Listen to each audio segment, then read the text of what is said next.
Class 6 ICSE, Subject History, Topic The Mesopotamian Civilization. A very happy morning, children. Welcome back to our social class. Children, from this week we are going to revise from chapter 1 in history. So let's see the name of the chapter, the Mesopotamian Civilization.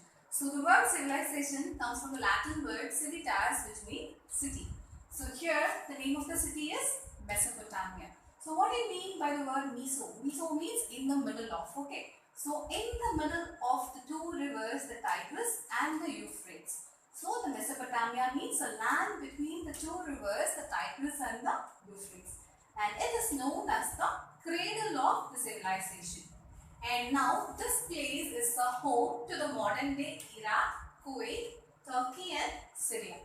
So in this lesson, the Mesopotamian civilization, we are going to see about the three main topics. About the society, about the religion and about the achievements of the Mesopotamian civilization. Now let's see about the society. So here, this is a pyramid of the Mesopotamian society. Okay. So first place is the king. So king holds the highest position in the Mesopotamian society. So next to the king is the priest, high officials and scribes. So next to them comes the farmers, artisans and traders. And the bottom of the pyramid is the slaves. They hold the bottom layer. Next about the religion. So they follow nature worship. That is, they worship nature. Next, each city had its own god in Mesopotamia. And people believed in life after death. Okay. And the final topic is about the achievements of the Mesopotamian civilization. So first one is about the architectural forms. What do you mean by architecture? Architecture means building. So here arcs, domes, walls, etc. Next one is about the ziggurat. Ziggurat is nothing but the tower shaped structure where you have a tomb, that is temple on the top. So that is called as the ziggurat. Next one is about the wonder of the world, the hanging gardens of Babylon. And the next one is about the system of writing in Mesopotamia, which is known as the cuneiform script. And the last one is about the mathematics and astronomy. So the last one is going to be about achievements which are in the field of mathematics and astronomy. So children, in this lesson we are going to discuss about all these points in detail. So, children, now take page number 8 and kindly follow me. Okay. Civilizations that arose in Mesopotamia, Egypt, Harappa, and China were the earliest in the world. So, these are the earliest river valley civilizations. So, these civilizations came up near rivers. So, this was because of the following reasons. Now, let's see what are the reasons. So, the rivers provide sufficient water to support large settlements, and the land near the rivers was very fertile, and people could grow more crops.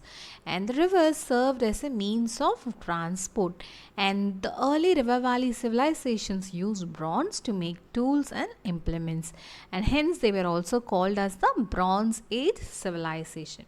So, underline Bronze Age civilization, children. So, the other name for the early river valley civilization is the Bronze Age civilization. And now let's see what is civilization. So, children, as I said in the introduction, the word civilization comes from the Latin word civitas, which means city. A civilization has the following features. People live in towns and cities, and trade exists between far-flung areas, that is the areas which exist outside, okay. And the written language exists, which helps in the transfer of knowledge.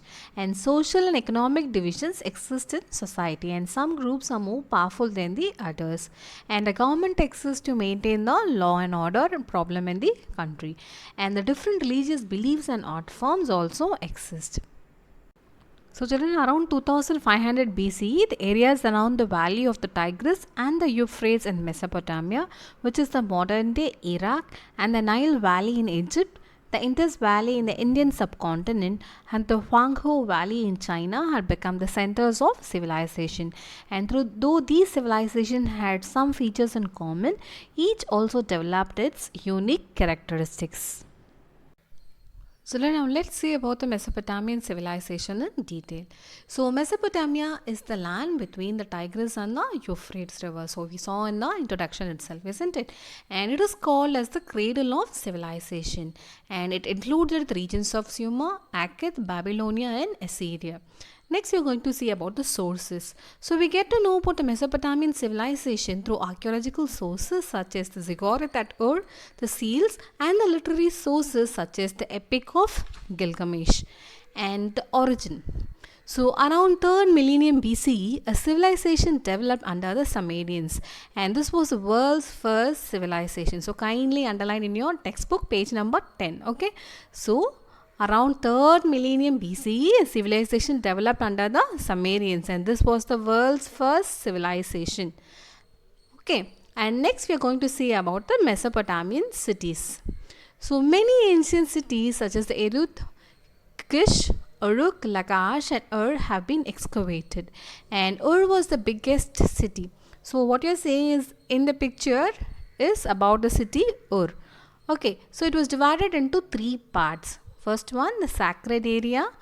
Second one is the walled city on a mound, and the last one is the outer town. So this you have to keep in your mind. The city is divided into 3 parts.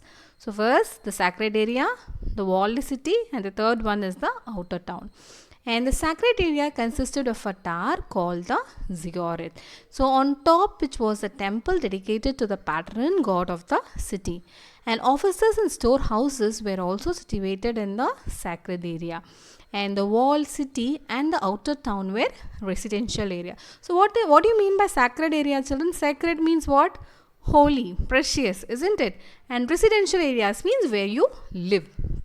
And mud and brick houses of different sizes have been found here, and each house consisted of a central courtyard and with rooms around it. Okay. So children, next we are going to discuss about the social classes and about the family in the Mesopotamian cities.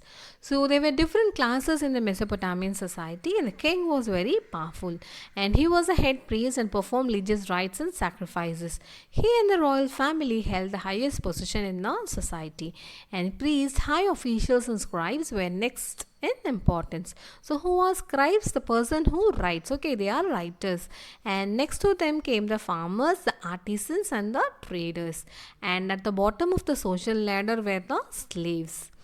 And now next about the family. The father was the head of the family, and boys were sent to school while girls learned cooking. So they were not allowed to go out of their house. Okay, and they learned cooking, spinning and other household work.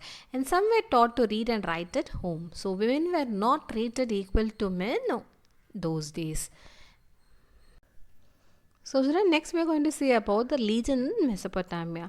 So the Mesopotamians worshipped the different forces of nature, and they also worshipped many gods. And each city had its own god. A ziggurat was dedicated to the god by building the temple on the top, and the priest performed ceremonies in this temple.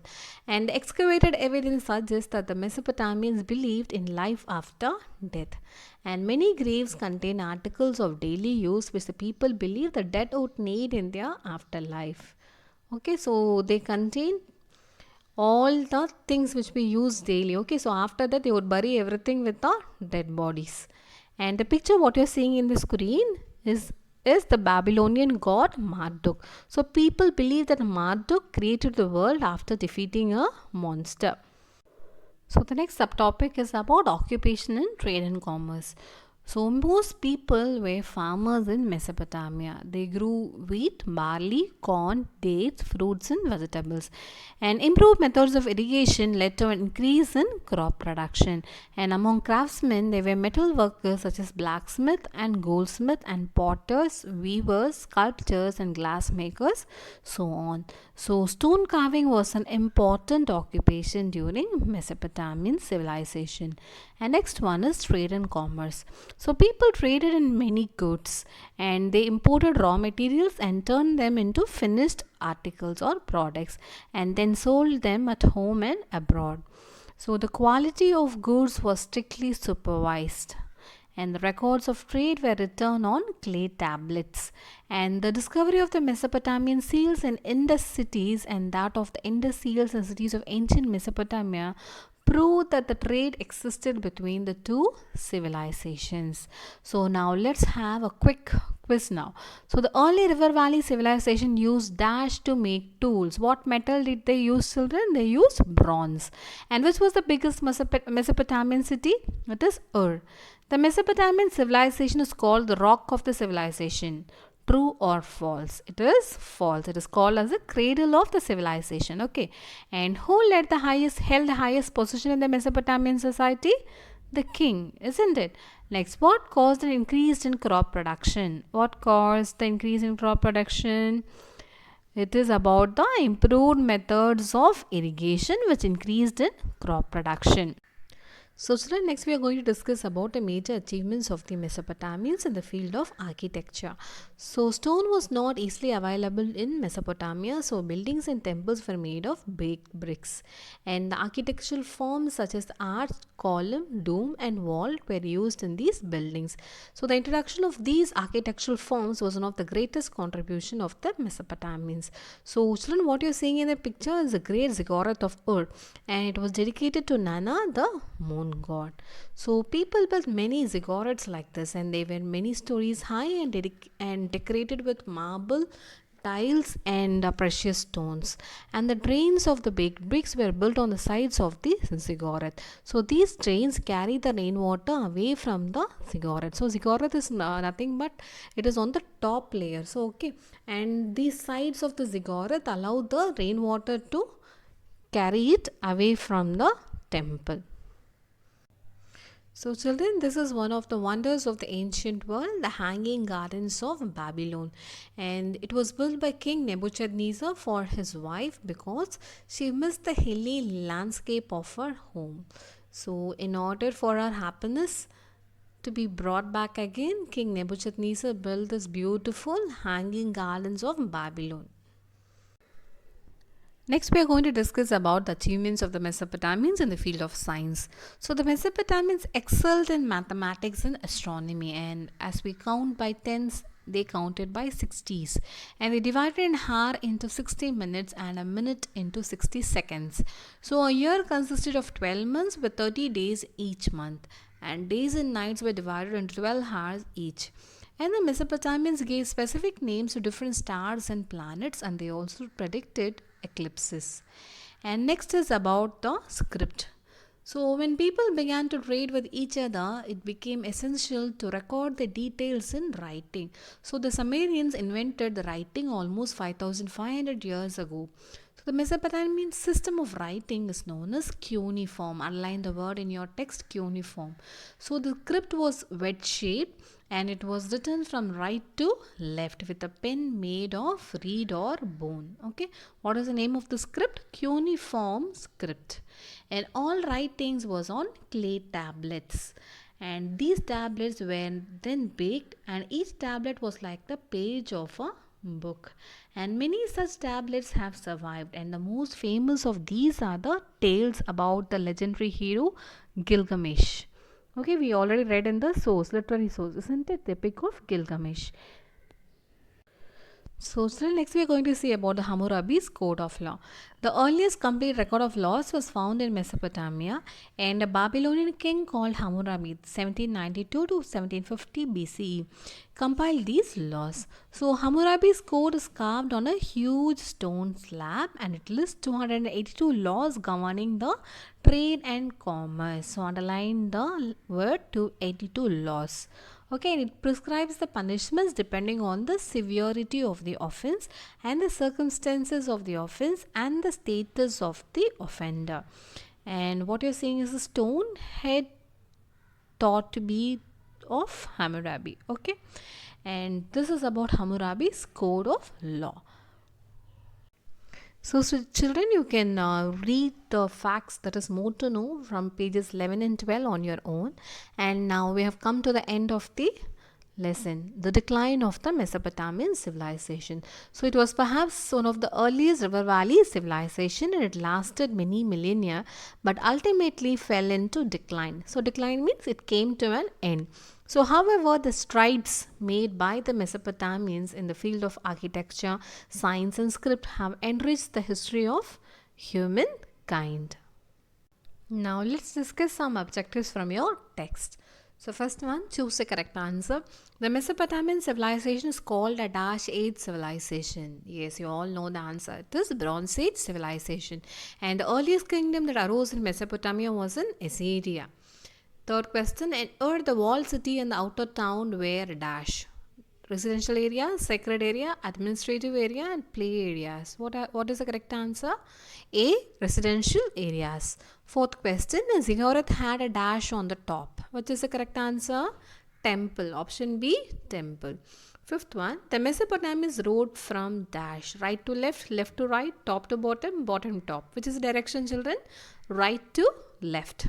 Next one, match the following.